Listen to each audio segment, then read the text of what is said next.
Hello and welcome to the Radiate Wellness Podcast with your host, metaphysician, Reiki master, and hypnotherapist, Christy Clemens Hoffman. Each week, we will discover teachings, tips, and tools to radiate your best life ever with practitioners, authors, and luminaries to help you on your path. Wellness, joy, peace, abundance. What do you want to radiate?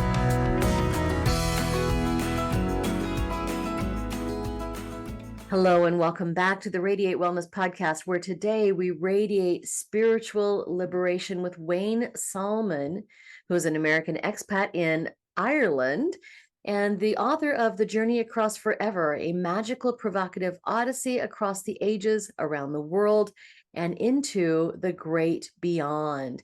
Saalman is a philosopher and metaphysician who has traveled the globe. He has deeply studied the roots of humanity's many religious and spiritual traditions and numerous secret societies. This is going to be fun. Hello, Wayne. Hello, Christy. How are you today? You good? Thank you. Good, thank you. You're looking radiant, may I say?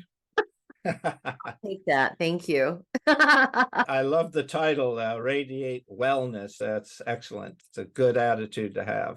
You know, it really is very evocative of what we want to exude in life, what we want to present to others in life. And it's a big umbrella that lets us talk about many, many different topics. So I'm excited about this because your publicist, who's a lovely, lovely person and a dear friend, pitched this as a magical mystery ride through the prism of history, searching for the answers to humanity's highest dreams. Oh my gosh.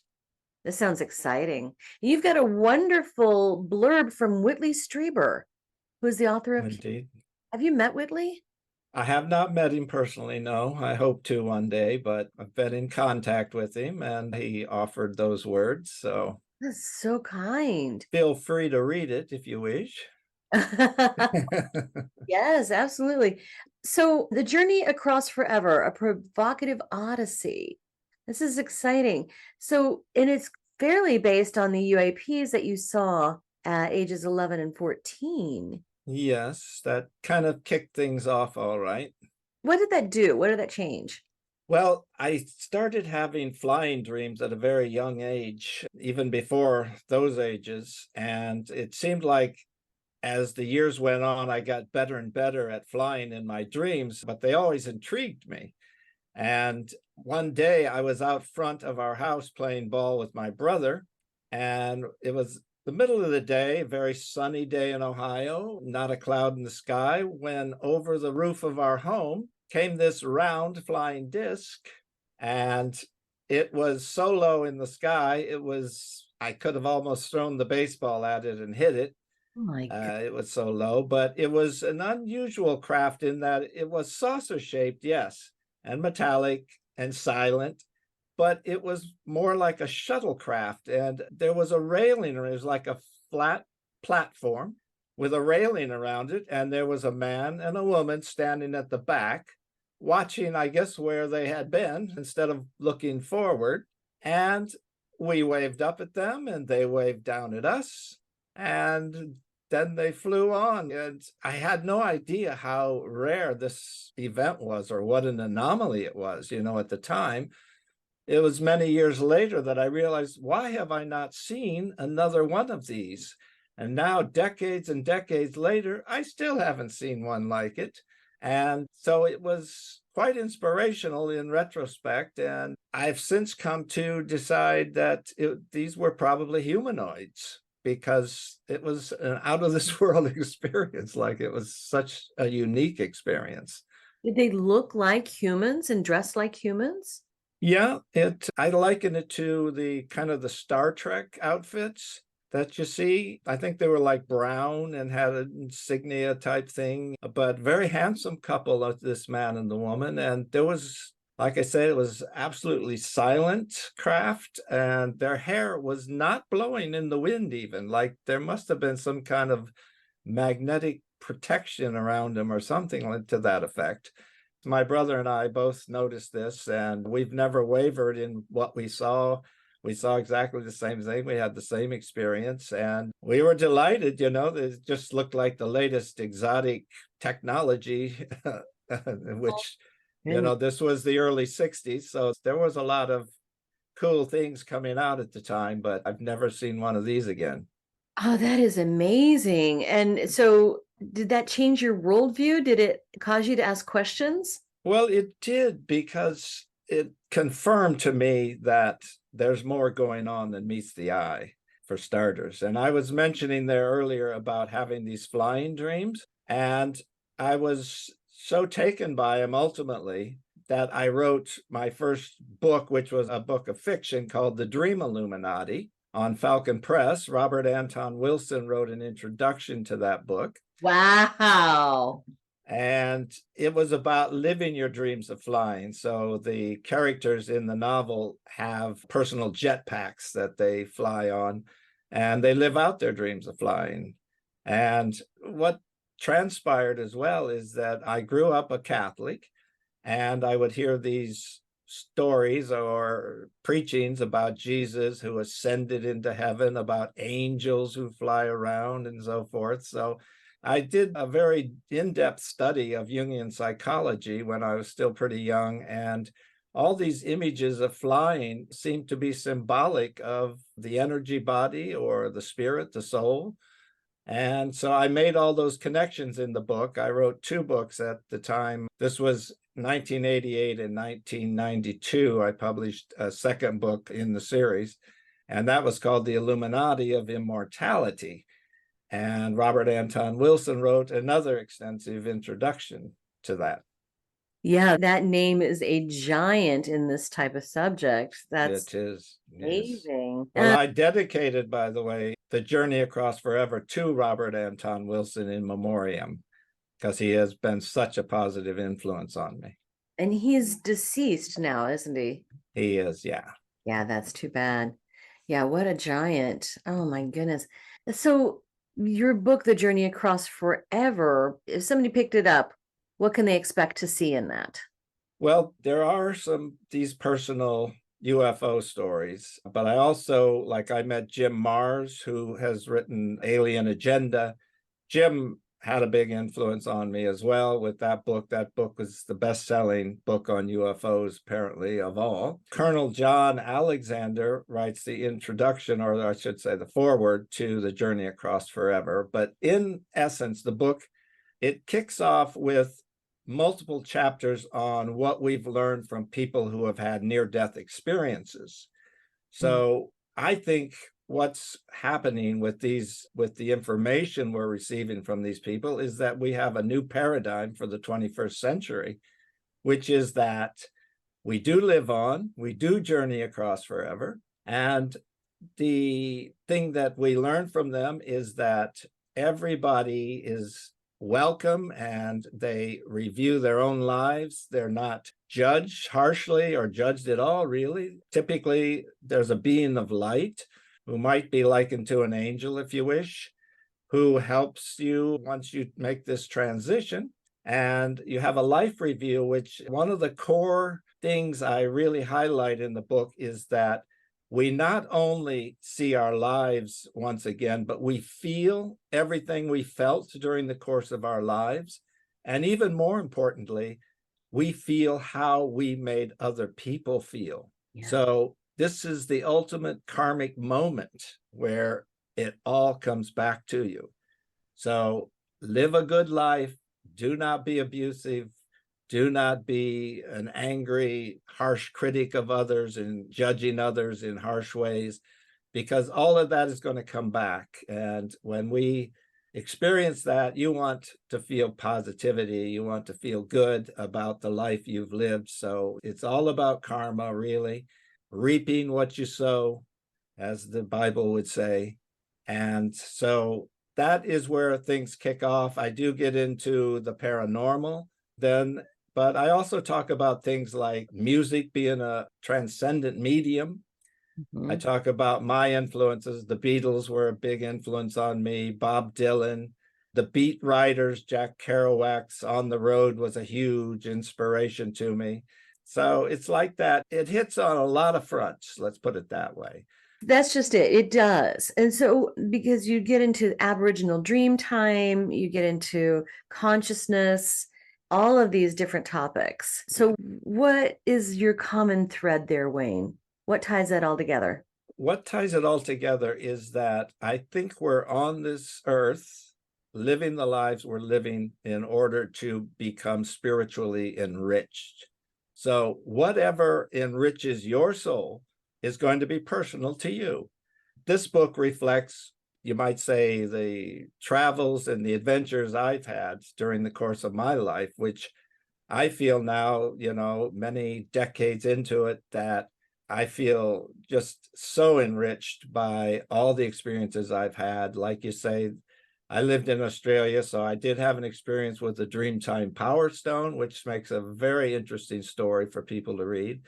I also had an adventure in the Great Pyramid, which is a bit of a thriller story, which I would recommend people read because it's pretty amazing what happened and how things fell together. Synchronicities happen in our life, and they are what creates the magic. So you have to watch out for those. You have to take advantage of opportunities when they appear, and to not just take life for granted. I recommend finding the miraculous in the mundane and the sacred in the profane, because that is the way to feel fulfilled and to really enrich your soul and your life. Well, and I've lived long enough, Wayne, to know that there's nothing that is just only one thing, right? That's right. Overlap. There's the ridiculous in the sublime, and then the sublime in the profane. I mean, yeah, everything each other. Exactly. We're multidimensional beings, and that's as true at the physical level, I think, as at the spiritual level. We have our laughs, we have our romances, we have tragedies that occur, and ultimately, of course, we have to face our own end. But wow, I think we're in luck, because from tens of thousands of these near-death experiences, the people that have returned thanks to the modern resuscitation methods, they're giving us a very, very positive look into what will probably be our own futures. And it's all open. The free will reigns. No single religion is top of the heap in the afterlife or the hereafter. It doesn't even matter what religion you belong to, apparently. All are welcome, and love is the dominant theme. And you have to review your life and see what you did right, what you did wrong. And apparently we're just kind of coaxed to say, well, what might I have done better here or there? We're not judged, we judge ourselves. So it really is, I just think it'll be a miraculous, remarkable experience to move on. And, you want to have that kind of attitude, because even as you grow older, if you're just thinking you're heading for oblivion, you're going to feel pretty down about things as you get older, and you're facing all the infirmities and problems that occur as the physical body declines. Whereas if you have this belief that you're going to continue and that you will actually be like a 30-year-old once you cross over, instead of a decrepit physical body to deal with any further, like it's what we hear also. It's kind of like the stories of Avalon that the Celts told, where everybody is young and they're feasting, and myths like that, I think, have a basis in reality. So the near-death experiences go back all the way to Plato, some may know. So we've heard them across the ages, but now, because of the modern resuscitation methods, they're just tens of thousands of them.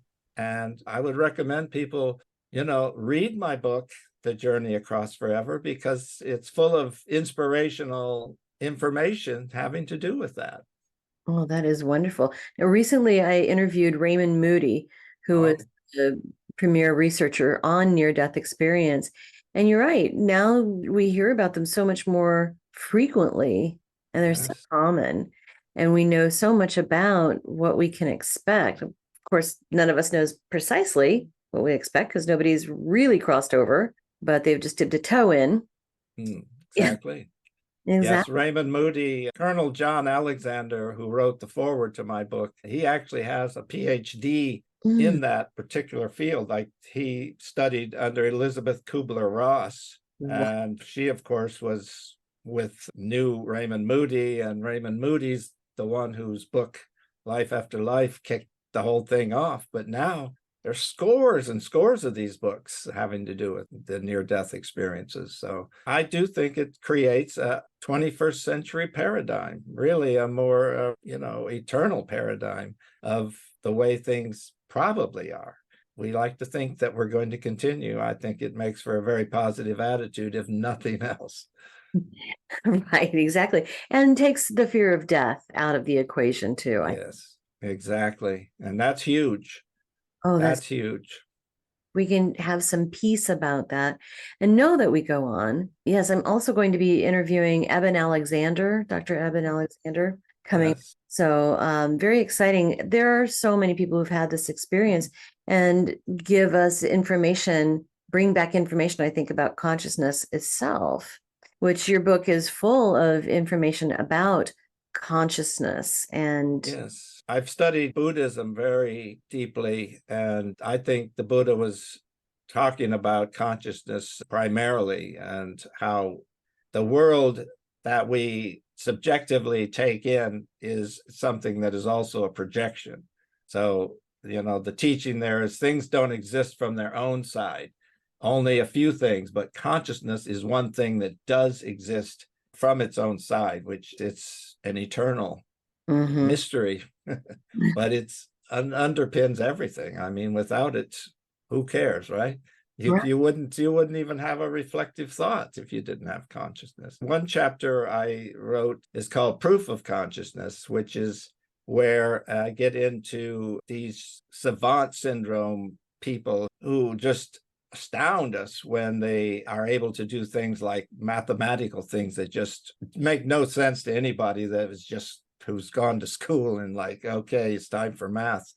One man, he was able to delineate pi to 22,000 places, and he can barely tie his shoes if he can tie them at all. Or sometimes, well, there's one young man who had gone to a concert with his mother. He also was a savant, had savant syndrome. And in the night, he just started playing the piano. He'd never had a single lesson, but he played like, I don't know if it was Bach or Mozart or who it was off the top of my head, but he played the same song he had heard, the same. It's just amazing. I mean, to think out of the blue, this person who can barely feed himself could just start playing the piano. So some kind of higher power. We're all connected, I think, to this higher power, this higher consciousness. And I think the human mind is a subunit of this higher consciousness. So there's a oneness to it all. And if we're really staying as aware as we can about things, we will notice, we'll get intuitive flashes, which inspire us to do this or that. And many times in my writing, out of nowhere, I would just get this complete idea with most of the words right there. How many songwriters have you heard have written a song in 15 minutes and it's a super hit? Like Paul McCartney dreamed yesterday and he woke up and now it's the most famous song in the world, really. It's been recorded by more artists than any other song in history. And it just came in a dream. So there's a lot in my book about dreams. As I said, I had the flying dreams, but also I think I've had experiences in other realms. I've gone to other dimensions in my dreams. And I just highly recommend people keep a dream diary and try to understand things. Like Jung is an excellent psychotherapist to study because he talks about the symbolism that dreams have. Like they speak to us in symbols usually. And that's very important for your personal development as a person. Yes, I agree. Now, speaking of dreams, you write about the Aboriginal dream time, and we might have some listeners who've not heard of what this is. Can you explain what it is and what your interaction was with that? I don't want to take too much of your time, but I would like to ask you a few simple favors. First of all, please rate, review, and share this podcast wherever you're listening. It sounds like a simple little thing, and it is, but it has a huge impact for us because it helps other people find us in the podcasting algorithms. I don't know how it works, but I do know that it helps a lot. Next, if you would subscribe or follow wherever you're listening, whether that's YouTube or Apple Podcasts, Amazon Music, Pandora, Spotify, wherever you're listening, just hit subscribe or follow, and that helps you and it helps us. It helps you because then you receive notifications when we have a new episode that's out. It helps us because, again, algorithm magic, I don't know what happens, but it helps. And then finally, you can support our podcast in a tangible way by going to radiatewellnesscommunity.com/podcast and then click on support the show. Now, we have a new feature too. We are now on Patreon. You can find us on Patreon. You can also find the link to Patreon when you go to radiatewellnesscommunity.com/podcast.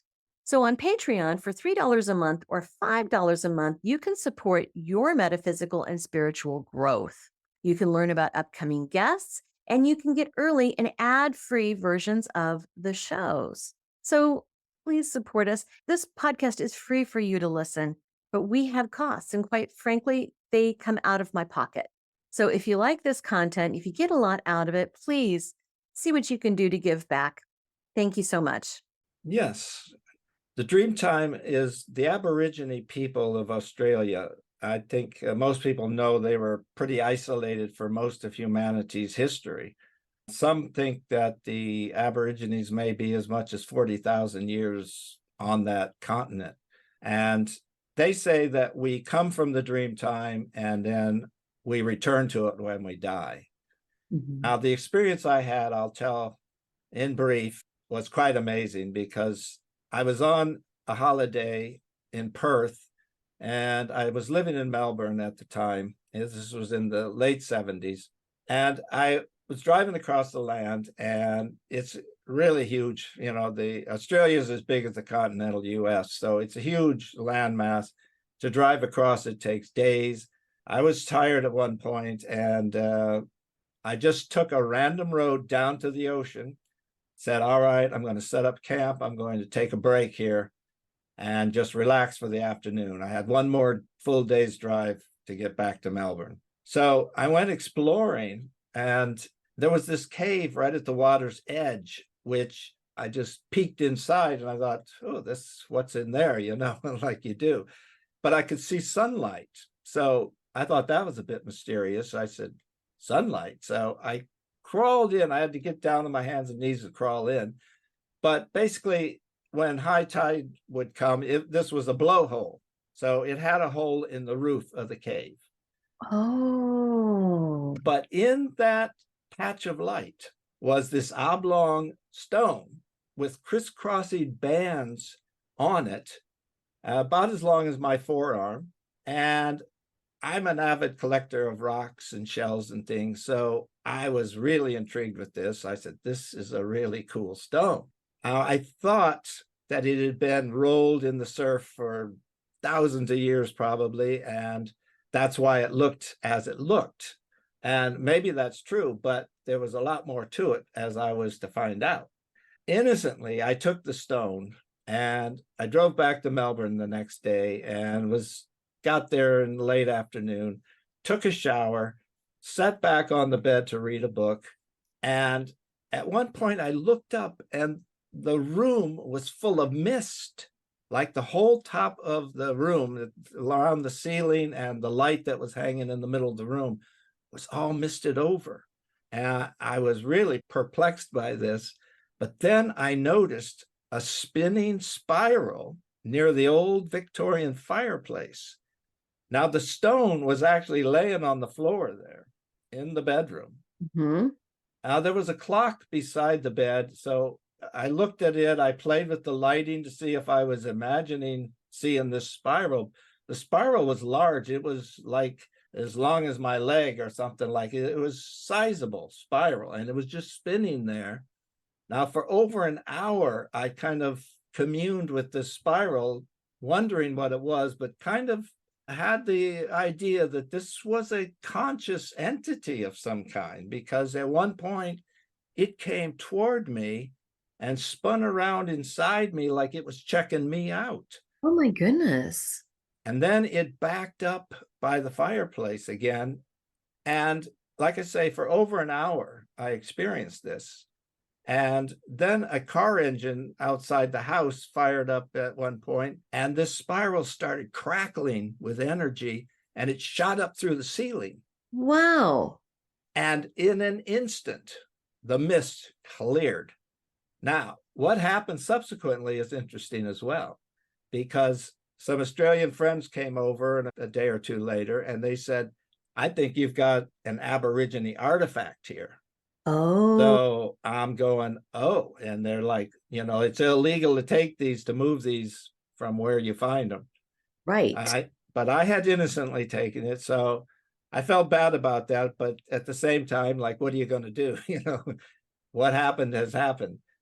But about a week later, I went into this Aborigine shop where there was an Aborigine lady working. They were selling didgeridoos and boomerangs and all these kind of Aboriginal things, art pieces. So I told her about the stone, and she said, that may be a power stone, which I have a friend who's a professor at the University of Melbourne, and he's half Aborigine. He would be able to tell us. She said, bring me the stone, and I will take it to him. So I did that. And sure enough, word came back, it was an Aboriginal artifact. It was, in fact, a chiringa, which is a power stone. So an entity of the dream time was residing in this stone. Oh my. Yes, and its shape was just a spiraling energy form. Now, the subsequent research I did, I discovered that there are thousands of petroglyphs all over Australia of spirals, and the Celts as well revere the spiral as a sacred thing. So, like, if you go to Newgrange on the east coast of Ireland, you will see spirals in rock there at that particular ancient building, which is like reputed to be 5,000 years old. But right at the entrance, there's these spirals in the stone, as well as stars and things. Inside the Newgrange edifice is a chamber where there's a triple spiral, which is very famous Celtic design. So the triple shape, mind, body, soul, and like there's various interpretations. Any threes you could assign there to those. So that's my Aborigine artifact story, and it was quite a mind-bending adventure. Oh, I'm sure. Do you feel it was angry? No, not at all. When it checked me out, there was no sense of anything that would give me a bad feeling of any kind. It was just like, it just seemed to be like, okay, I'm checking you out, you're checking me out, I'm checking you out.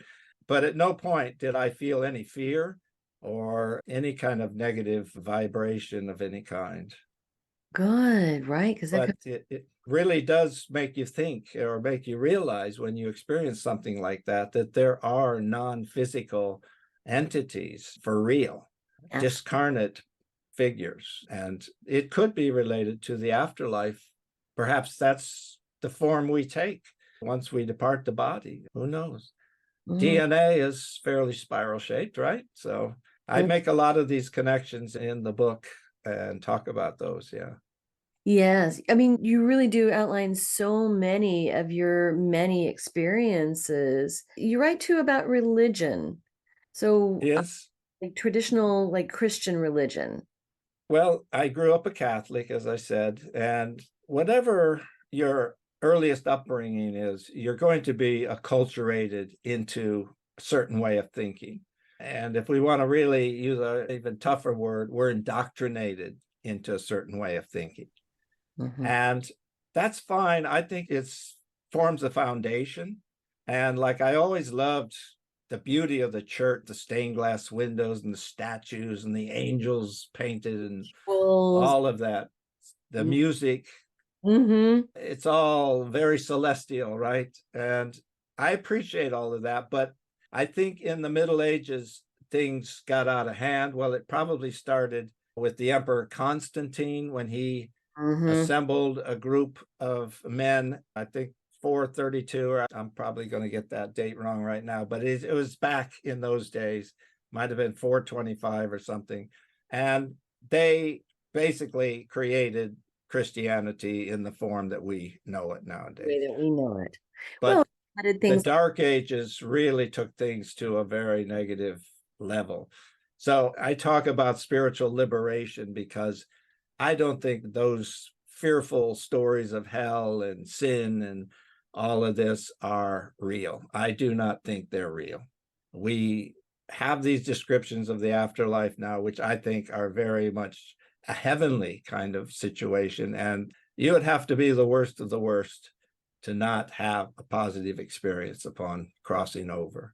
So, yeah, I radiate spiritual liberation, live spiritual liberation, just free yourself of all this indoctrination and stuff, but find the good at the same time. Robert Anton Wilson introduced me to this notion of syncretism, which is where you take the good from all the spiritual traditions and what works for you is the question. What makes you feel positive and fulfilled and spiritual as a person yourself? So I get into all of that, but I have to say there were crusades, there was the Inquisition, there was horrible tortures, murders, and all of that I'm saying is the Piscean age, which has come and gone. We are now in a new age, which astrologers, of course, call the Aquarian age. And I just think that is, we should look to the future. Whatever happened in the past happened, and we can't change that, but we don't have to live in fear, and God is love. So all the negativity, just don't feed it any energies is my recommendation. Now, all of the experiences that you write about in your book do lead to this spiritual liberation. It's all good. We're all one. We do not have to be bound to any one doctrine. We do not have to be bound to any one type of belief, that it's literally all good, right? And then you've got other books as well. Your website, I'm looking at your website now, WayneSaalman.com, and that's Saalman with 2 A's. I'll put the link in the show notes anyway. But the Illuminati of Immortality, the Dream Illuminati, a global revolution takes wing. Ooh, I can't wait to read that. Crimson Firestorm Mars, and then Dragonfire Dreams. Wonderful. Also on your website, you've got your blog and about page. So lots of great information here. Where can we find your books? Amazon, Barnes and Noble. It's meant to be in bookstores, but it was only just launched, so it could be a while before it's actually in bookstores. But I would recommend that to just go on Amazon or the Barnes and Noble websites and order it. I'd love to see reviews of the book and see if it inspires, as I hope it inspires. I always like to promote indie bookstores, independent books. Indiebound.org is my favorite place to find independent booksellers and, get away from the big corporate bookstores. But anywhere fine books are sold, as they say. Wayne, it's been a pleasure talking with you today. I feel like there's so many topics we could talk about. Thank you so much for joining me today. I really appreciate it. Thank you for having me. I do appreciate it. It's lovely meeting you. Lovely to meet you too. Next book you write, I want to have you back. Well, thank you. All the best to you. To you too. Don't know what to watch next? Decisions. Well, we've got some suggestions. You can click this little video here and watch that. It's something that we think you're going to like. If you like the last one, you're going to like that one too. You can also click on the subscribe button. And if you do that, then you'll get notifications whenever we have a new video up. Win-win, right?